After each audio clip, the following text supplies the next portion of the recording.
We can research nuclear bombs in 3 turns in 2760 BC. We've done it, ladies and gentlemen. The game's over. Hello there, ladies and gentlemen. I'm the Spiffing Brit, and today we're playing Civilization 6 Gathering Storm. Today I'm going to be using a slightly cheesy little exploit in order to rush down the technology tree as fast as possible, creating some very unique situations where we're going to be ridiculously technologically advanced and everyone else around us is going to have literally nothing. We're talking about creating a situation where I'm using fully automatic machine guns whilst the bloke that I'm attacking only has pointy sticks. Heck, they might not even be pointy by that day and age. That's how ridiculously broken this exploit is going to be, ladies and gentlemen. I'm not particularly certain just how fast you can race down the tech tree, but this is most likely going to be the fastest anyone has ever managed it, and so it's going to be very exciting and entertaining to watch. And best of all, you know what, I think I might actually only do it with one city. I might as well make this also a one city challenge, you know. We're going to have the largest amount of science anyone in civilization history has ever seen, and we're also just going to do it with one city. I think that sounds like a great idea for a video. So without further ado, ladies and gentlemen, go grab yourself a nice warm cup of tea. Make sure it's a cup of Yorkshire tea, the greatest tea in the entire known universe, and then come back here, sit down, you might even give the video a like, and let's dive into a brand new game of Civilization 6. Oh, it's going to be majestic. Now I'm going to be basically playing on standard difficulties with a small map, and honestly the actual game setup doesn't particularly matter too much. The most important thing, however, is deciding which civilization we're going to be playing. Now there are a bunch of sciencey civilizations which you might be thinking will be great, and of course if you were actually going to be playing a regular game of Civilization 6 without any exploits, you would most likely want to try and pick Korea, as they have some ridiculously overpowered science benefits. So which sciencey civilization do you think Spiff's going to be picking today? Is it going to be Korea? Is it going to be Macedon? Is it going to be China? Or maybe, just maybe, it's Arabia. So who do you think it's going to be? A drum roll please. It is, of course, it's Russia. I know, Peter the Great of Russia. Why on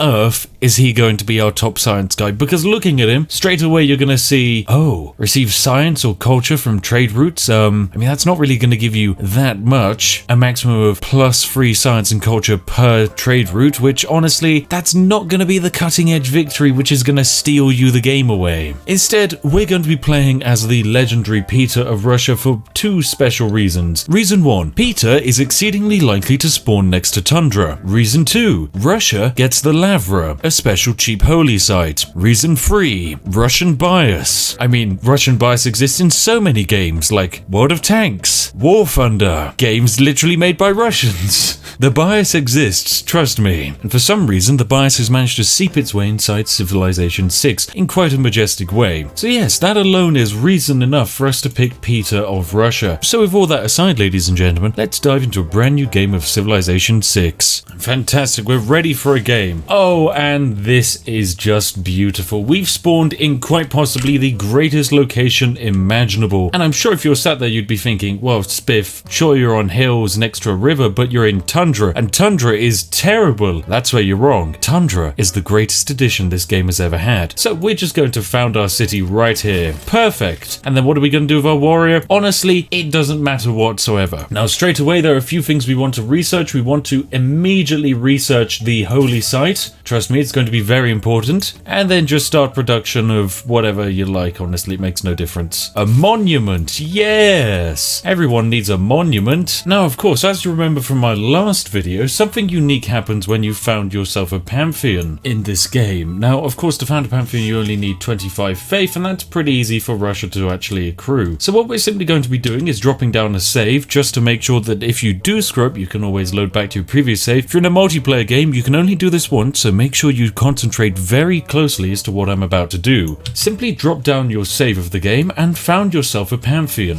As you can see, in the last Civ exploit video we did, we cheesed the religious settlements perk to get an infinite amount of free settlers. However, I'm not actually interested in settlers in this episode. I'm not actually really interested in actually expanding beyond my first city. Instead, ladies and gentlemen, we're going to be focusing on this fantastic bonus up here, Dance of the Aurora. Holy districts get a +1 faith faith from adjacent tundra tiles. What this basically means is, if we put a holy site down here, it receives plus 1, 2, 3, 4, 5, 6 from all of the adjacent tundra tiles if we were to found this Pantheon once. So let's do that. Oh dear, I accidentally slipped whilst founding the Pantheon and hit the escape key at exactly the same time as pressing this green button, and consequently, I can found the Pantheon again. Do it again and again. Now the audio is gonna go a bit crazy here, but trust me, this is scientific progress right here. Oh my god, my ears are gone. Just listen to that, all the crowds of cheering people. Now, of course, when you found a Pantheon, it's gonna cost you faith. 25 faith to be exact, but considering we're gaining a +1 adjacency bonus every time we do this, it matters little because we're going to be gaining some ridiculous faith very shortly. Now, as you can see, we've spent 1,424 faith on this, which is actually a very large amount of faith, and it means roughly that we've managed to do this Pantheon 57 times. Now, considering we'd be getting a +6 bonus every time we take this Pantheon, we now have 57 times that, meaning we have a 342 bonus adjacency just for having tundra tiles. Now, 347 isn't bad, but it could be better. So that's exactly what we're going to be making. Now, this is where the fun stuff happens, because now that we've got our Pantheon down, God, I think I've just crashed the game by selecting the Lavra, because the game is trying to process just how much adjacency bonus can actually be calculated here, and the game has completely crashed. My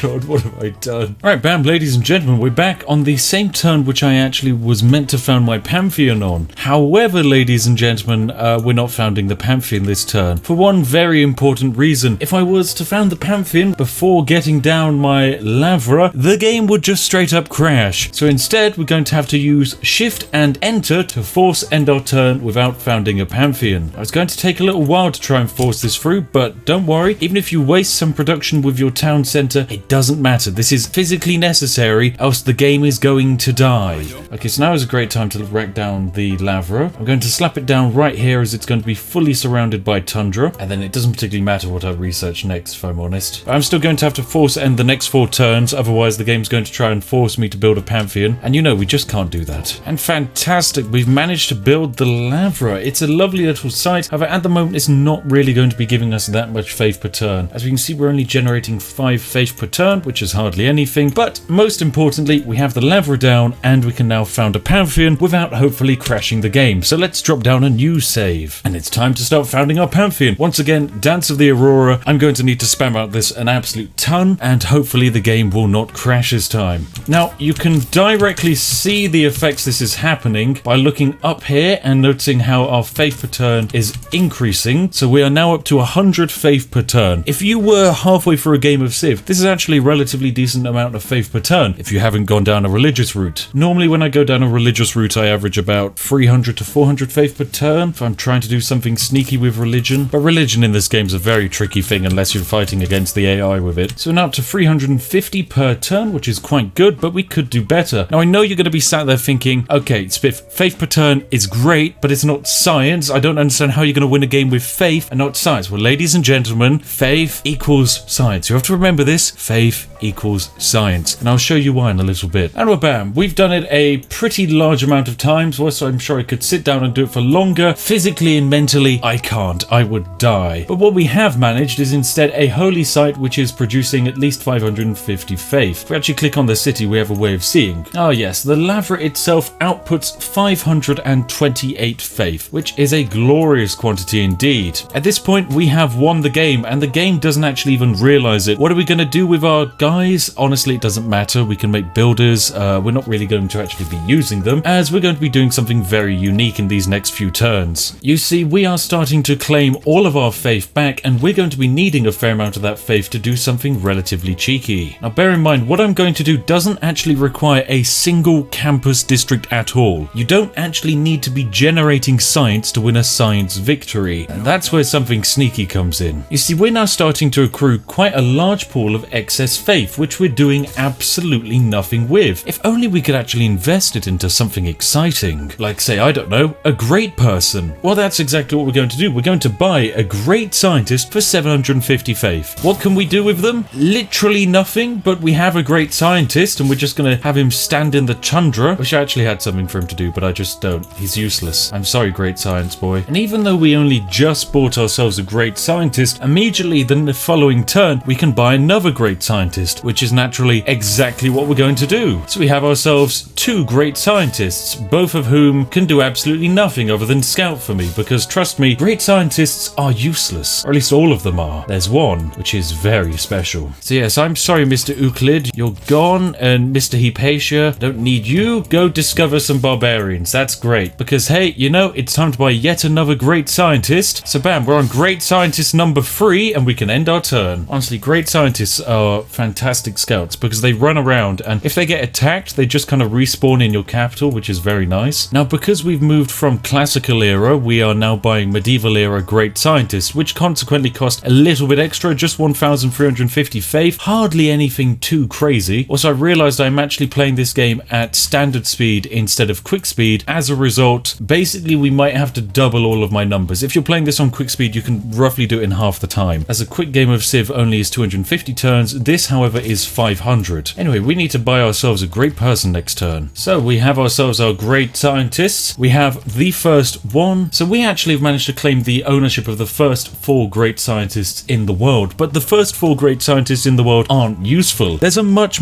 more useful great scientist, and that's great scientist number 5. Now you might be wondering, what on earth has great scientist number 5 got over the others? Well, ladies and gentlemen, great scientist number 5 is broken. As you see, great scientist number 5 provides some pretty unique bonuses. Gain 100 faith, okay, that's pretty useless, but this holy site's district's faith adjacency bonus provides science as well. Oh dear. Game, something terrible has just happened. This is where the breakage happens, because we now have 1,500 faith and the ability to hire this great scientist here, Hildegard of Bingen, or whatever her name is. You can buy her for 1,350 faith or 2,000 gold, and now that you have her, simply wait till your next turn and destroy the entire game. So that's exactly what we're going to do. You see, Hildegard of Bingen here moves over to our holy site and activates. This gives us 100 faith on the spot, but most importantly, we receive our adjacency bonus in terms of science. Now, what does that mean? Well, as you can see, the game hasn't actually updated. It's showing us that it's going to take us 16 turns to research this, as you see, sailing costs 50 science to actually do. I mean, the late game techs are also pretty difficult. For us to research the final tech in the game, it's going to take us 826 turns to complete. That's ridiculous. We can't do that. However, as we are now receiving our adjacency bonus as a science production, we are now, with one city, producing 550 science in turn 32 of the game. Suddenly all of the techs take a maximum of 4 turns. We can research nuclear bombs in 3 turns in 2760 BC. We've done it, ladies and gentlemen. The game's over, and it's going to be majestic. So let's just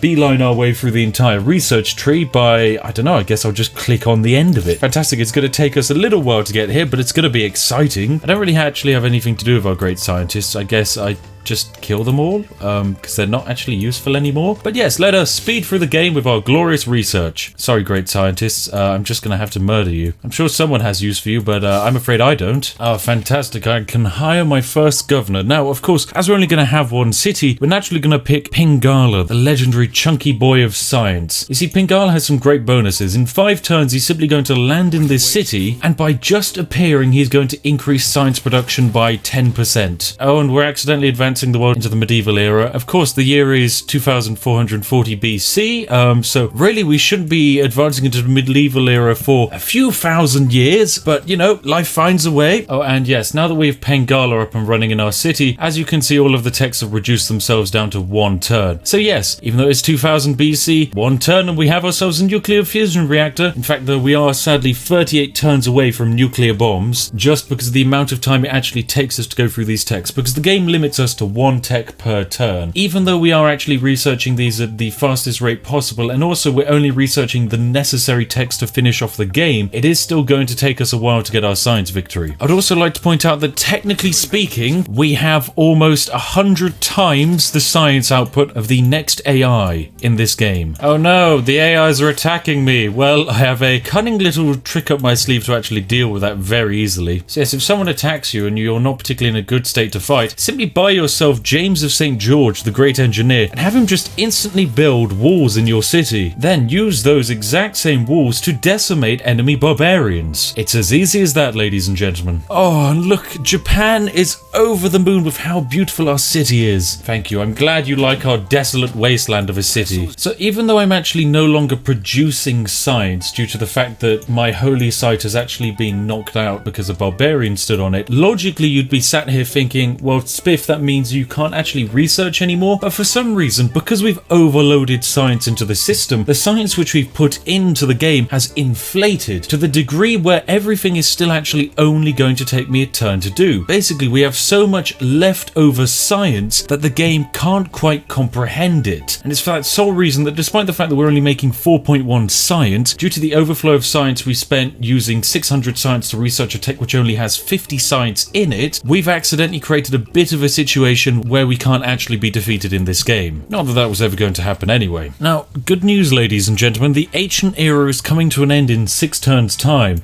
Bad news, however, we're kind of deep inside Renaissance technology at the moment. We just finished researching the bombard cannon. The world enters the classical era. Bearing in mind we entered the classical era with well over 100 more era score than we probably should have. Also, I find myself using half damage crossbowmen to snipe warriors with relative ease, actually. Turns out crossbowmen slightly more powerful than just a couple of blokes wearing t-shirts. But yes, as we're now having a golden age, we may pick a bonus dedication. We're of course going to go for monumentality. This allows us to purchase civilian units with faith. What this means is we can actually just spam out builders and traders using faith points instead. Saves us a bunch of time and production. Not that I really need to use any time and production because everything's in science at the moment. Now what's lovely and exciting is we've just discovered rifling technology in 1480 BC. What makes this so exciting is the fact that technically speaking, we are well before our time. I mean, the Roman Empire was actually founded in 27 BC, so we are 1453 years ahead of the Roman Empire actually being founded. Rifling as a technology, however, wasn't invented until 1498, so we are almost 3,000 years ahead of time, and we only have one city. My god, Russia is overpowered. The bias in this game is ridiculous. And we're bam, it's 1320 BC, turn 68, and we have entered the modern era. Oh my goodness, we've just discovered oil, ladies and gentlemen. 1280, and we can start harvesting oil off of the floor.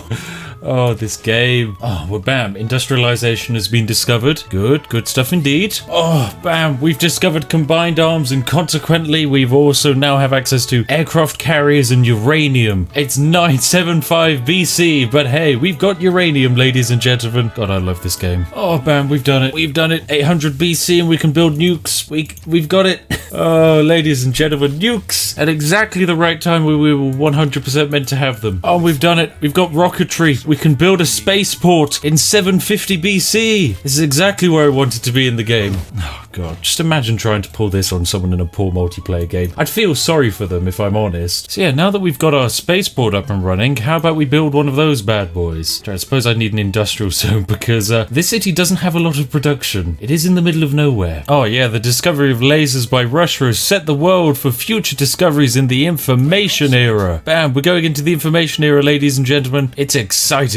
And also, there is a policy idea which may or may not break the game. I'm just going to have to quickly drop down another save. Basically, in the government, you can change your policies around, and some of these are actually really useful, especially the adjacency bonus. Now, this is scripture. It's going to provide a plus 100% holy site adjacency bonus. Confirming this policy may cause my game to crash. It may also cause my science to double. So that's what I'm going to do.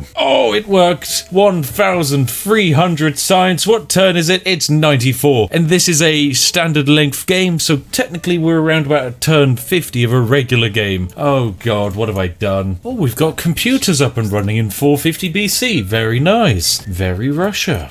And we can build giant death robots. Giant bloody death robots. Yeah, the discovery of cybernetics by Russia has entered the world into the future era. We've done it. Turn 100 and we're in... Oh god, we're over here. We're all the way over here. We're going to be doing seasteads now. I'm not even sure what I'm researching. I need to actually start launching stuff into space at this point. Yes, we're doing in future tech at the moment, ladies and gentlemen. Very exciting indeed. I mean, what have we done? We actually completed the tech tree. We've done it. 225 BC, turn 107, and the entire tech tree's done. I guess we just do everything else now. So I have completely finished the technology tree, and I'm now just researching future tech over and over again. Interesting. We finally just discovered the Romans. They're not doing great. In fact, they're lagging a smidge behind in terms of science. Also, I'm kind of sat on 65,000 faith with absolutely nothing to do with it. Kind of just buying great engineers for the hell of it at this point. Oh, well, bam, we've built ourselves our first spaceport, and so consequently we can actually start production on Launch Earth satellite. I know it's going to be very exciting. It's only going to take us 7 turns as well to launch a satellite in 560 AD. There we go. We've launched the Earth satellite, ladies and gentlemen. It's our first step to glorious success in 700 AD.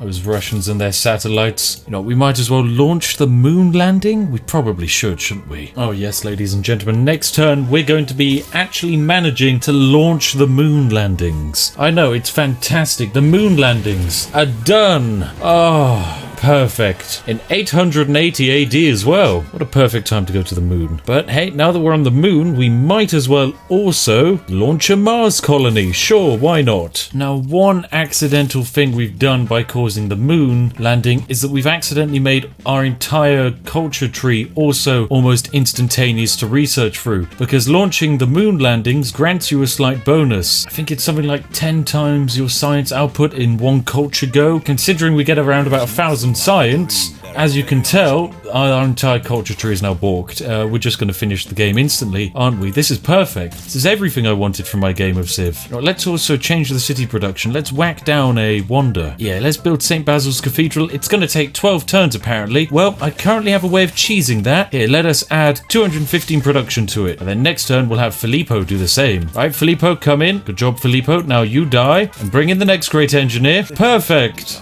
A wonder in 1 turn, exactly as the game intended. Right, now to get back to actually going to Mars. Oh, and bam, Mars colony is launched. This is fantastic progress, ladies and gentlemen. In 1040 AD, oh yes. 1066 hasn't even happened yet, but we've gone to Mars. Classic Russia. Right, it's time to launch the Exoplanet Expedition and finish off our science victory. Oh, bam, we've done it. We've launched our Exoplanet Expedition.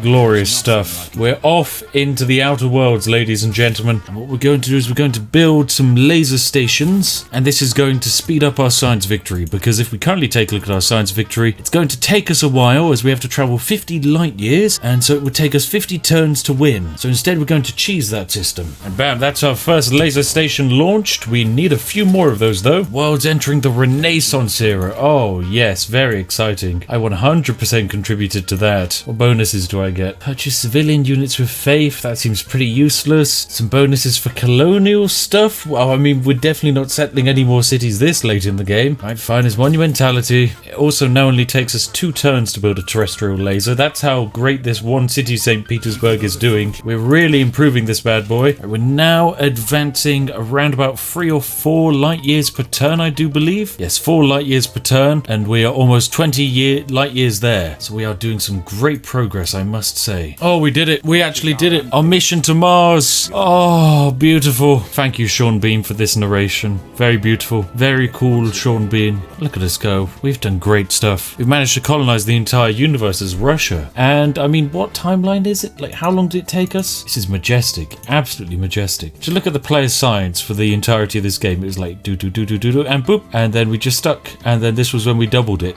This is quite a wacky quantity of science indeed. My goodness. Wow. Yes, no one else stood a chance really in the entirety of this game. Oh, so yes, the year was 1350 AD, ladies and gentlemen, and we have successfully won ourselves a science victory. Out of interest, what actually else happened in 1350 AD? Oh, on August the 29th, 1350 AD, a English fleet led by King Edward himself manages to defeat a Spanish fleet at sea. Fantastic stuff. Oh, and the Black Death first appeared in Scotland.